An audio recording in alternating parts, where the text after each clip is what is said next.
de conjugaison avec origine au centre.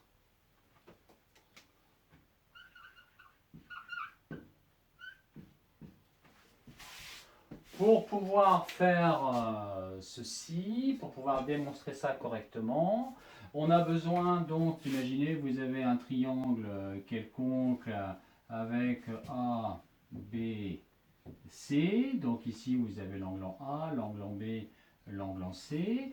Eh bien, vous devez vous rappeler que sinus A sur BC est égal à sinus B sur AC, qui est égal aussi à sinus C sur BA. D'accord? On a besoin de savoir ça. Et deuxième chose donc qu'il faut se rappeler, donc ça ce sont des petits rappels de mathématiques ou de trigo. Ce qu'il faut se rappeler également, c'est que si, imaginez, vous avez donc un axe comme ceci, vous avez un segment, ici vous avez un angle que l'on va appeler gamma, ce qui veut dire que ici vous avez pi moins gamma, d'accord? Eh bien ce qu'il faut savoir, c'est que les sinus de ces deux angles-là sont identiques. Sinus pi moins gamma est égal à sinus gamma. On dit que ces deux angles-là sont supplémentaires. Et d'accord? Voilà. Donc on a besoin de se rappeler ça pour pouvoir faire nos démonstrations. On se rappelle que l'on a dit que alpha était égal à θ moins i. On a dit que θ c'était θ bien sûr, et que gamma c'était θ plus i. D'accord? Donc ça c'est ce qu'on a démontré tout à l'heure au début. Et donc on va utiliser ce type de propriété là pour essayer d'écrire la relation au centre. On se rappelle que, et c'est important, hein, que la distance CH est égale à R. CH, hein, c'est le rayon de courbure, hein, c'est R, hein, et CS, c'est également R. On est parti.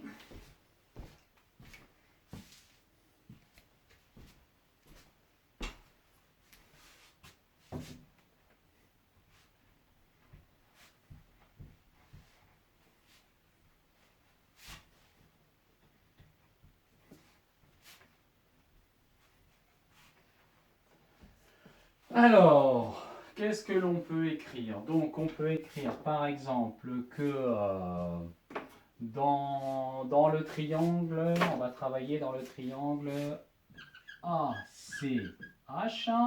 On travaille dans ce triangle, donc on peut dire que sinus alpha sur CH, sinus alpha sur CH est égal à, ici, l'angle que j'ai là, c'est pi moins θ, qui est égal à h. Non, ce que j'ai besoin, c'est AC.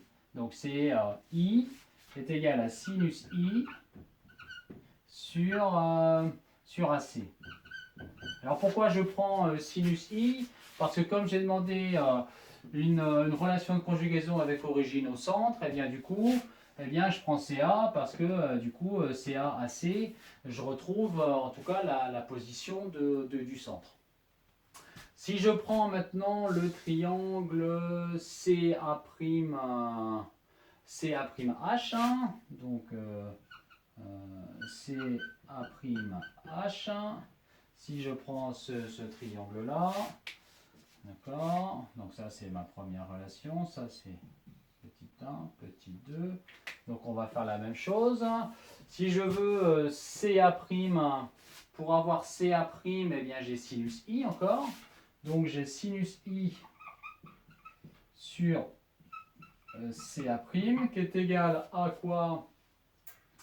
Eh bien, si je veux CH, c'est-à-dire le rayon de courbure, eh bien je peux prendre l'angle en A'. L'angle en A', c'est pi moins oméga, donc est égal à pi sinus pi moins oméga sur CH. D'accord. Et si je prends... est-ce que j'ai besoin d'autre chose? Alors, sinus pi moins oméga, tac. On va faire CS. Si j'écris ça. Si j'ai θ. Est-ce que j'ai besoin d'autre chose? Je regarde vite fait.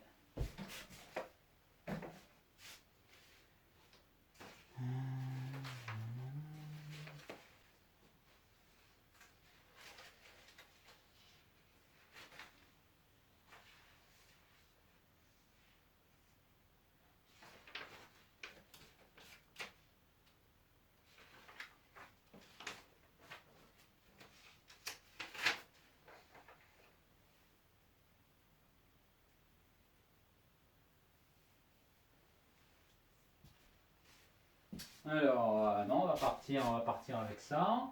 Alors, on se remet, on est bien d'accord, on est dans les conditions de Gauss.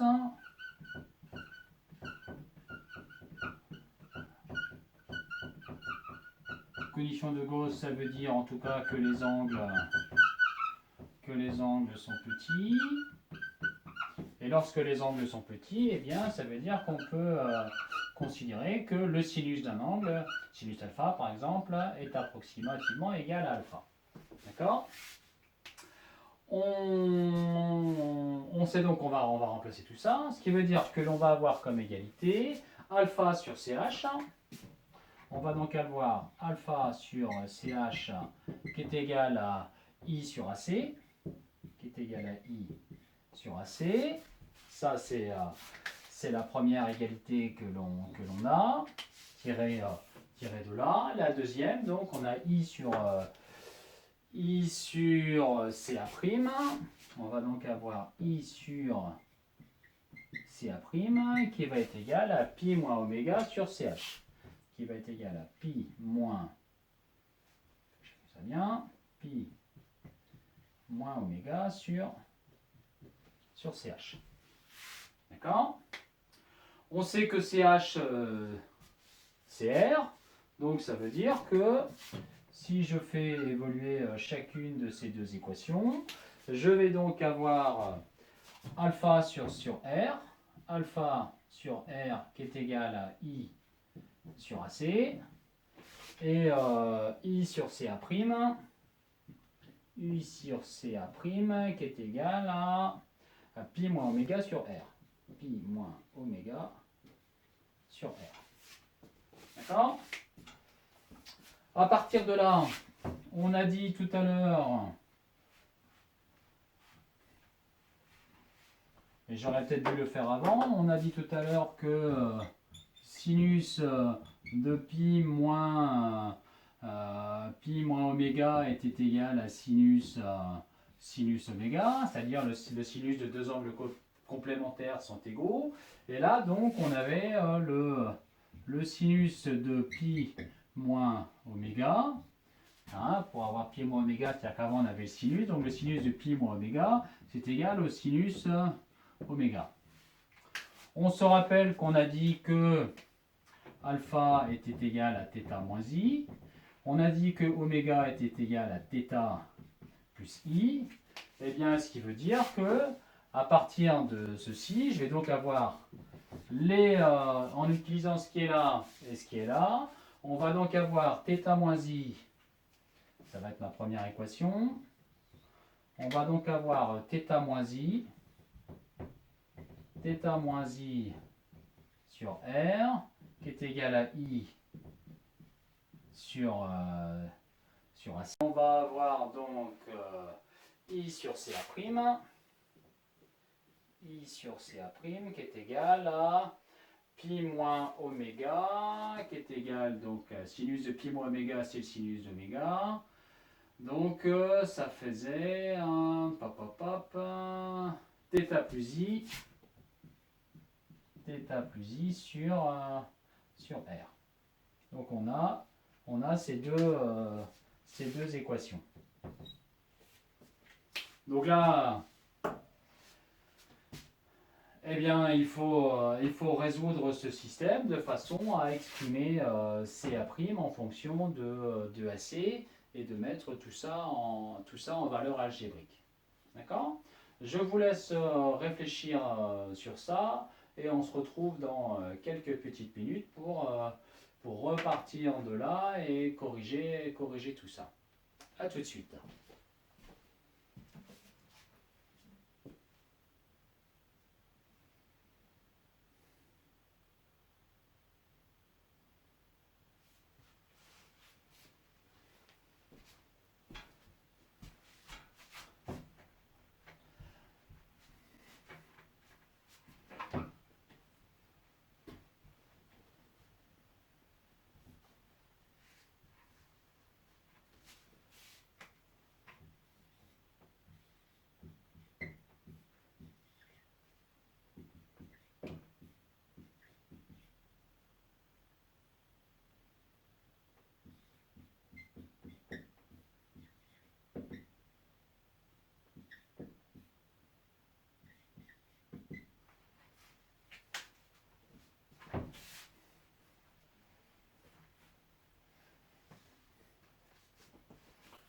Donc, de retour pour la correction de tout ça, ce que je vous propose donc, c'est de soustraire la première à la deuxième, par exemple.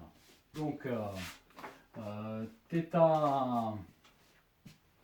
θ moins I sur R moins θ plus I sur R, qui est égal à I sur AC moins I sur CA'.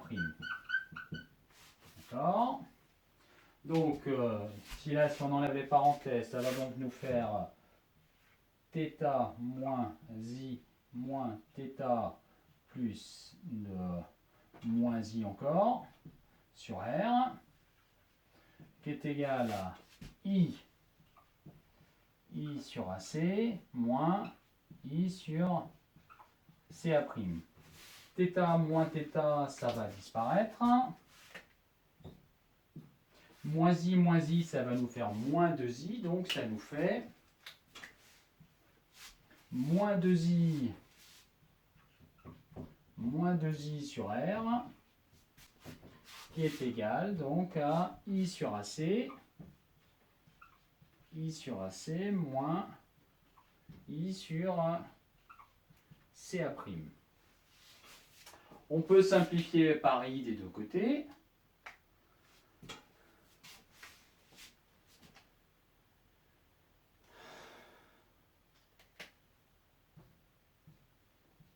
Ce qui nous donne donc moins 2 sur R, qui est égal à 1 sur AC, moins 1 sur CA'.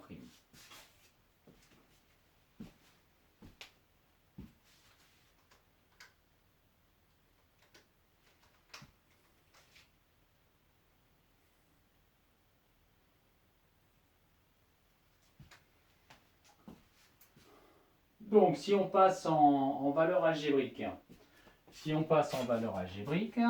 faut savoir il faut faire attention à ça par rapport à l'orientation de l'axe. D'accord? Si je prends en valeur algébrique, donc on a AC qui est égal à moins CA. D'accord? CA', bah, ça ne change pas. CA' égale CA'. Et R qui est égal à ACS. D'accord? Donc, si je repars de cette égalité-ci,